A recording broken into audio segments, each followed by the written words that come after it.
This is Dr. Henri Balraj, Professor of Department of Physiology, Sri Lakshmi Narayana Institute of Medical Sciences, Puducherry, affiliated under Bharat Institute of Higher Education and Research.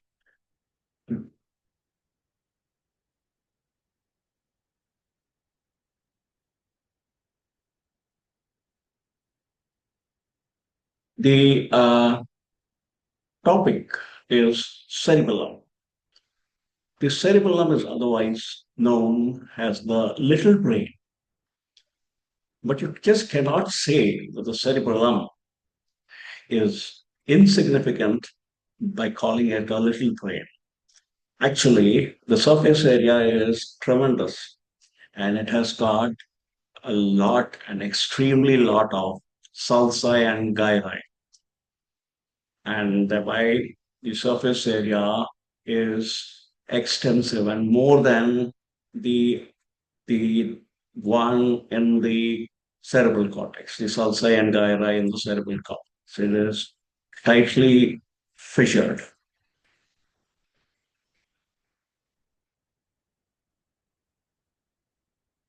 Now, anatomically, the cerebellum is divided into three lobes by two transverse fissures. So this is the first fissure and this is the second fissure. It has the anterior lobe, posterior lobe, and floccular nodular lobe. Physiologically, the vestibulocerebellum is the oldest of the entire cerebellum. So it is two, and thereby we can say that in very early in evolution, the cerebellum was represented only by the vestibulocerebellum, which manages balance and equilibrium. Now, the next entity is spinocerebellum, that is the central vermis. This is vermis, and it is central, and thereby it is called the central vermis. And the central vermis caters to the axial, that is the muscles of posture in the back particularly, and the proximal limb muscles, which proximal means those that are large and maintain the background posture for the movement of the distal muscles. The distal muscles have their center in the paravermal zone. The distal muscles are involved in coordination because they go about doing fine movements, like the act of writing needs a lot of coordination. The act of talking of phonation needs a lot of coordination of the lips, the tongue, the larynx, the vocal cords, the muscles of respiration. They need a lot of coordination for their function. Now, the cerebellum. This is the cerebellum, which has got connection with the cerebral cortex. The cerebellum is otherwise is the latest one to develop. It is the new cerebellum.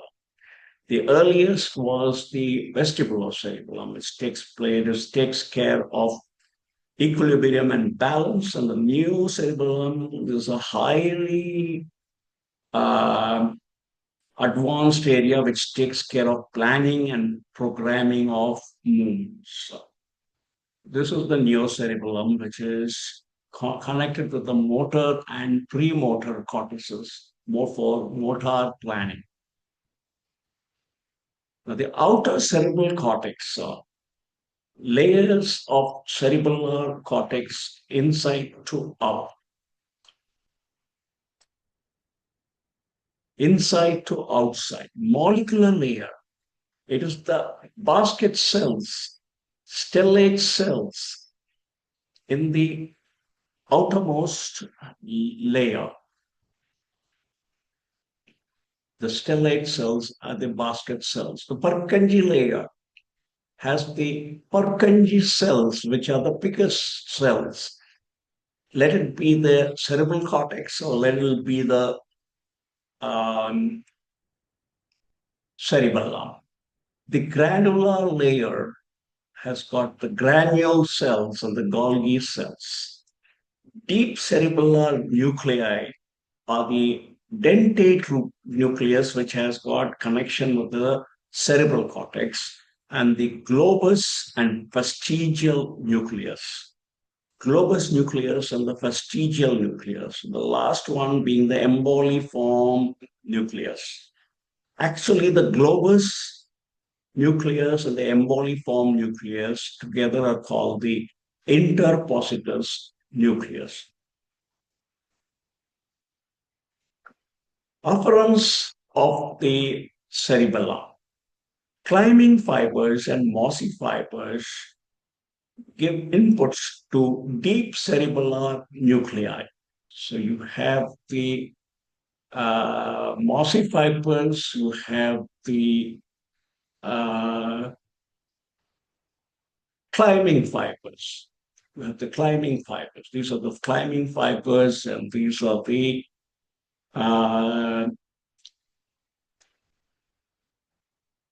mossy fibers. The blue ones are the mossy fibers, and the dark blue ones are the climbing fibers. Climbing fibers, the climbing and mossy fibers, they connect with the deep cerebellar nuclei. And these are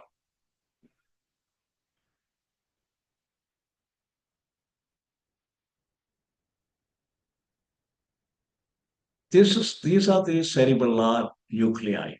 This is the cerebellar nuclei, and it gets inputs from the uh, unipolar brush cells and from the climbing fibers. And the input to the nuclei, it comes from the inferior olum. This is just a brush up to say that the connections of the cerebellum are quite complex. The mossy fibers get their input via dorsal cerebellar tract, ventral spinocerebellar tract, and vestibulo-cerebellar tract. Vestibular, it comes from the vestibular apparatus. The three semicircular canals and the saccule and semicircular canals for rotational acceleration, and semicircular canals and the vestibule and saccule for horizontal acceleration, for linear acceleration rather. You have the cuneo-cerebellar tract and the pontocerebellar tract and the tectocerebellar tract to complete the picture. Now, these Purkinje fibers receive dendrites from the parallel fibers. And the parallel fibers are obtained from the granular layer. From the granular layer, you receive the parallel fibers which synapse with the dendrites of the Purkinje cell. And this is uh,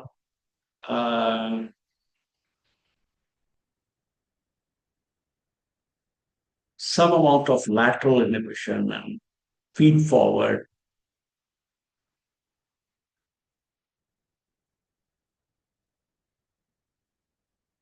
Feed forward excitation. Now, feed forward inhibition is another word. Mossy fibers excite granule cells. The mossy fibers excite the granule cells. The granule cells excite the basket cells. the basket cells, and the basket cells innervate the Purkinje fiber. So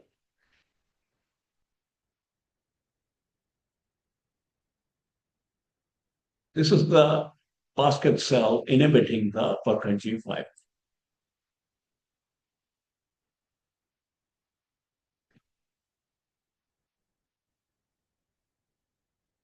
Mossy fibers, collaterals, and parallel fibers excite Golgi cells.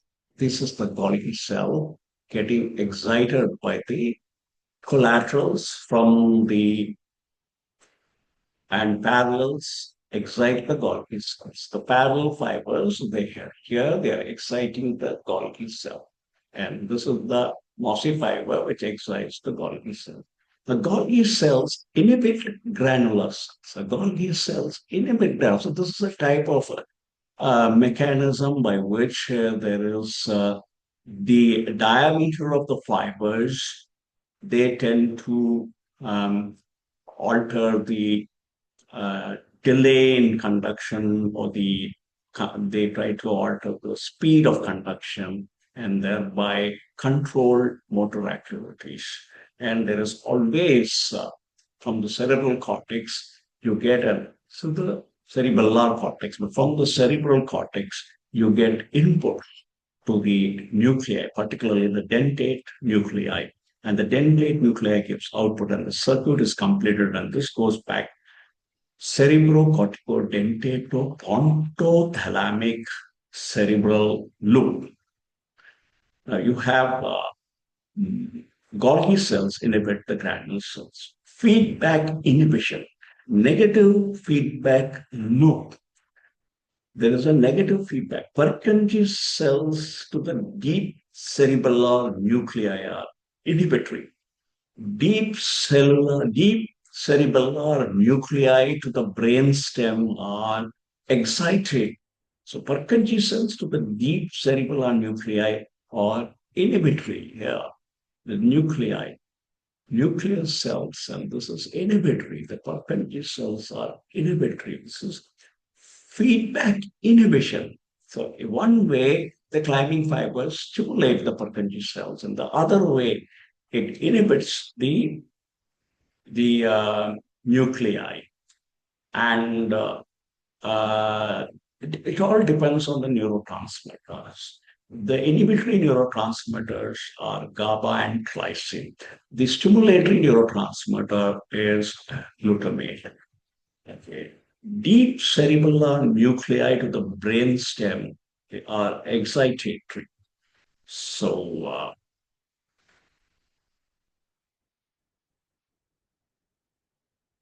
this is the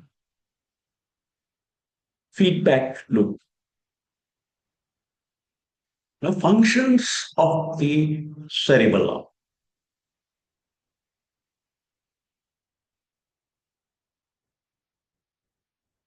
Equally, a first function, first and foremost, and the oldest and the well established and the most essential function is equilibrium.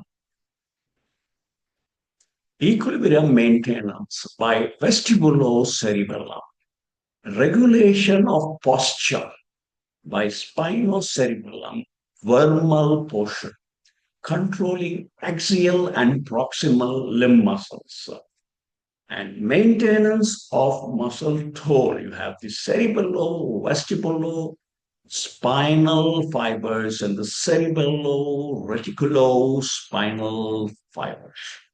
Then you have the alpha gamma coactivation, so that alpha supplies the extra, the 99% of the extrafusal fibers in the skeletal muscle. And gamma activate, and gamma motor neuron is a small motor neuron. It supplies, gamma motor neuron supplies the contractile part of the muscle fiber of the muscle spindle so that there is no sagging. But alpha motor neuron and gamma motor neuron need to fire at the same time to prevent sagging of the muscle spindle. Cerebellum. The cerebellum prevents unloading of muscle spindles. The muscle spindle unloading means it becomes less taut. It needs to be taut because for the next contraction, it needs to send afferents because of this alpha gamma coactivation, because of the alpha gamma coactivation, it needs to prevent the unloading of the muscle. Final outcome of cerebellum is excitatory. Cerebellar lesions, they cause hypotonia. So there's alpha gamma coactivation, the cerebellum helps to prevent the hypotonia. Cerebellum as a comparator of servo, comparator. Voluntary activities, all voluntary activities, one replica of the neuronal message is sent to the cerebellum. And neocerebellum as error control system.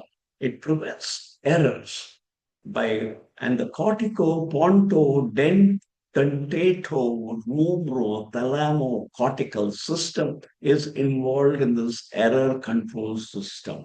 It starts from the cortex, goes back to the cortex, cerebral cortex, via the ponto-dentato-rubro-thalamo-cortical system. Coordination and smoothing of movements. The paravermal area, movements of distal portions of limbs and hands and fingers.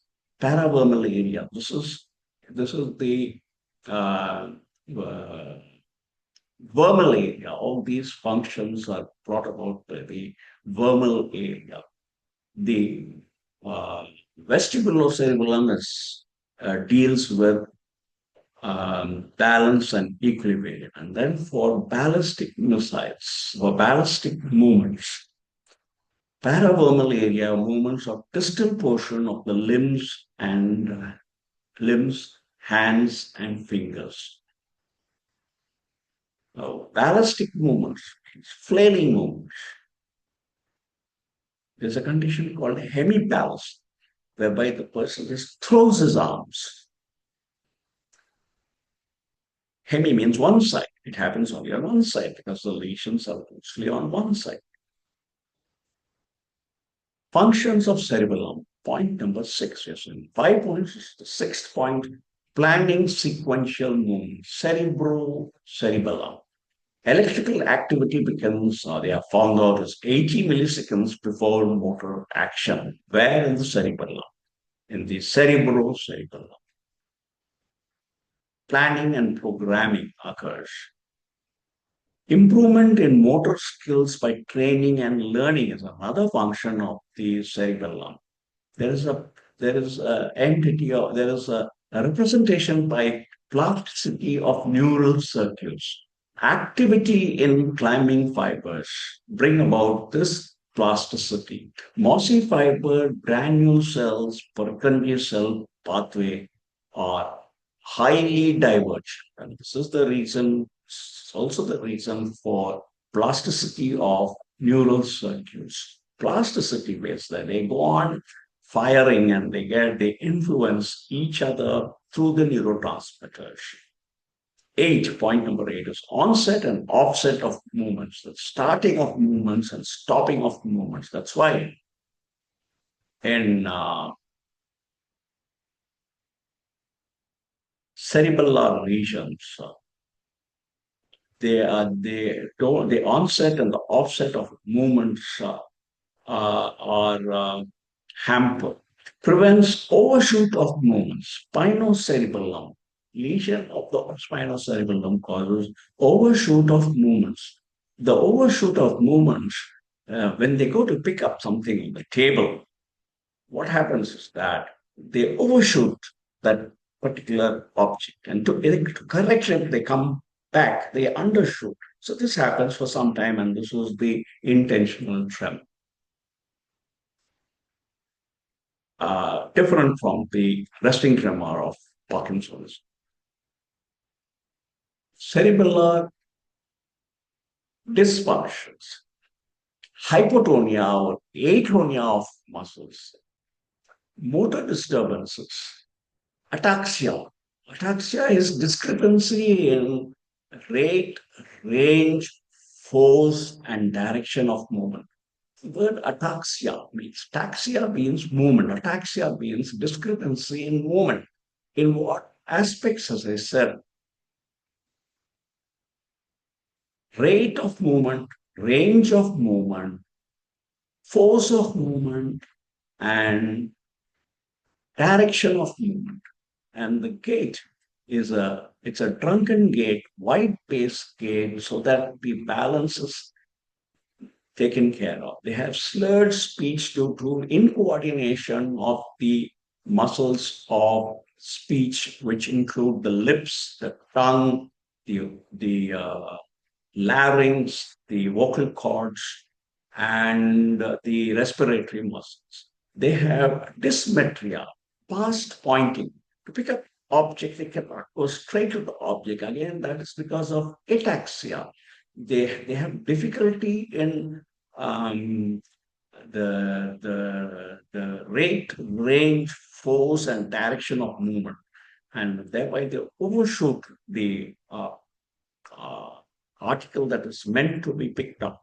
And then to correct that, they undershoot and they have something called a rebound phenomenon. They cannot stop their activity all of a sudden.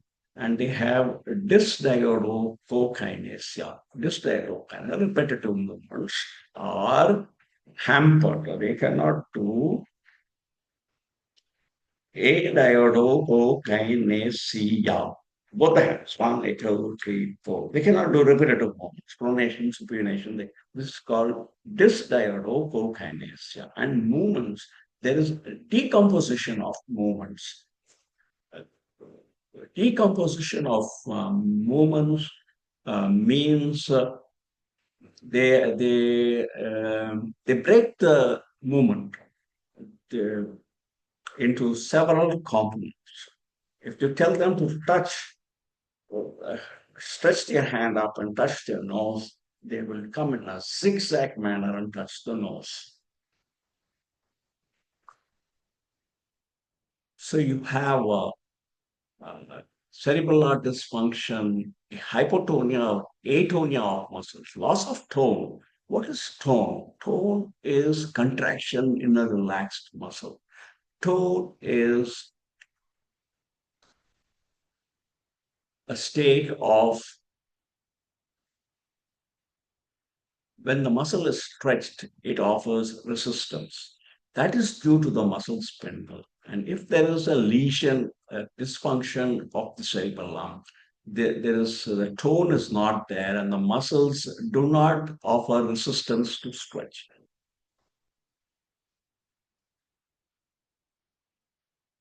And in school, they have told that a drunkard staggers because alcohol influences the has an adverse influence on the cerebellum.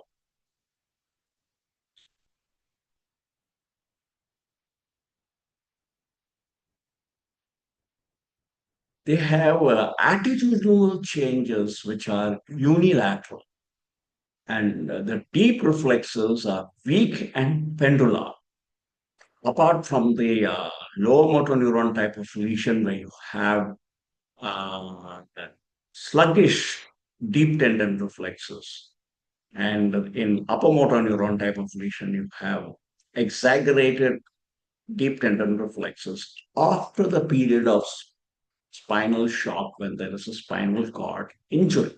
Now, what happens when there is a spinal cord injury? The the distal lesion, the distal component of the lesion over a period of time that is 2 weeks develops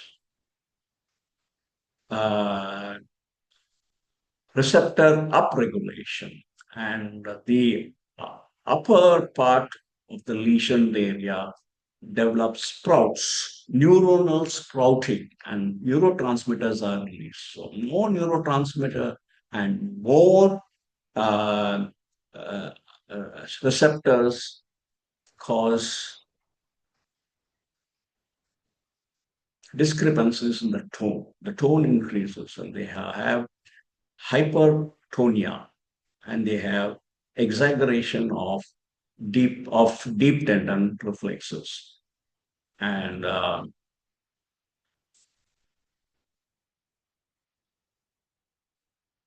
cerebellar function test. History of patient. Person to walk in straight line with closed eyes. Cerebellar dysfunction. They have a drunken gait. Finger nose test for coordination. For intention tremors also can be deducted by finger nose test. And it is the heel knee shin test. So you take the heel of the right foot, put it on the knee, drag it down the shin, and it's called the heel knee shin test. Then you have the pass pointing manifestation of dysmetria, the rebound phenomenon, cerebral dysfunction of dysdiadochokinesia. Check clinically for all this. And motor and attitudinal changes should be noted for in, in the cerebellar function test. And the Romberg sign, when the person um, uh, stands straight with the eyes closed, he sways. This is the Romberg's sign because the fixation of the um, eyeball doesn't occur. And the region that supply the region of the cerebellum that supplies the eyeball muscles is the vestibulocerebellum. And so you need to take the history. Finger nose test needs to be done next. Heel knee test, the heel knee shin test, the heel being the right heel, the knee being the heel being the one of the opposite, the heel of one side and the opposite knee and the opposite shin. So the heel knee shin test and pass pointing manifestation of dysmetria, a rebound phenomenon, cerebellar dysfunction, dysdiadochokinesia. Check all this clinically. Look motor and attitudinal changes. And attitude means he can't walk on a straight line. He will stagger while walking. And Romberg's sign will be when you cut off his visual inputs, he cannot maintain his standing posture. And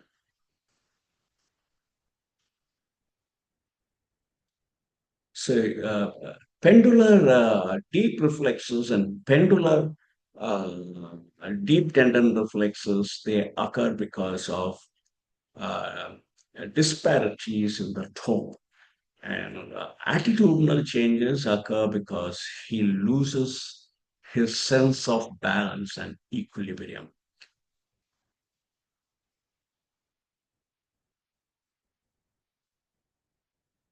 So to recap, functions of the cerebellum, equilibrium maintenance by the vestibulocerebellum, regulation of posture, spinocerebellum, vermal portion, controlling axial and proximal limb muscles, maintenance of muscle tone, cerebello-vestibulospinal fibers, and cerebello-reticulospinal fibers. Alpha gamma coactivation occurs, and this helps in both the extrafusal fibers and the intrafusal fibers to remain taut. And the gamma motor neuron is known as the small motor neuron. It supplies the uh, contractile part of the muscle spindle. Cerebellum prevents unloading of muscle spindle and thereby keeps it effective and thereby brings about maintenance of the tone and the overlap between actin and myosin is optimal, and the actomyosin bond formation in the muscle, the extrafusal fibers, is optimal, and it's ready to go for the next cycle of power stroke, thanks to the myosin ATPase head and the other head of myosin, which latches onto the active site on actin. And the actin site gets exposed because of the presence of calcium. So, this is a molecular basis of how the muscle spindle and the uh, muscle fiber in the actomyosin fibers, the actin fiber and the myosin fibers in the mm, uh, sarcomere cohabit and bring about their function. Cerebellum has a comparator of voluntary activities. Neocerebellum has a error control system functions. We're talking about the functions.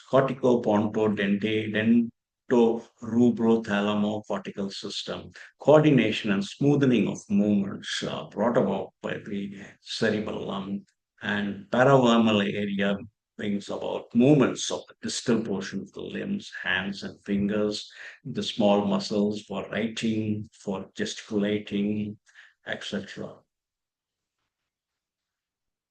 Continuation of recap of the functions of the cerebellum. 6 point is planning sequential. Cerebrocerebellum is involved. Electrical activity begins 80 milliseconds before motor action. Improvement in motor skill by training and learning. Plasticity of neural circuits thanks to activity in climbing fibers. The mossy fiber granule cells, Purkinje cell pathway are highly divergent, and there are a lot of synapses, a lot of neurotransmitters involved, lot of receptors, like in the reticular formation. Only thing that the fibers are not like in the reticular formation, where the fibers are small. Here, the fibers are not all that small. Onset and offset of movements are controlled by the cerebellum. It prevents overshoot of movements, spinocerebellum. Cerebellar dysfunctions, hypotonia, ataxia, drunken gait, slurred speech, dysmetria, rebound phenomena, dysdiadochokinesia, decomposition of movement, attitudinal changes which are unilateral, and deep reflexes, weak and pendular. So these are the cerebellar function tests from the history, from finger nose test, heel knee test, pass pointing, rebound phenomena, check clinically motor and attitudinal changes, Romberg sign. Thank you.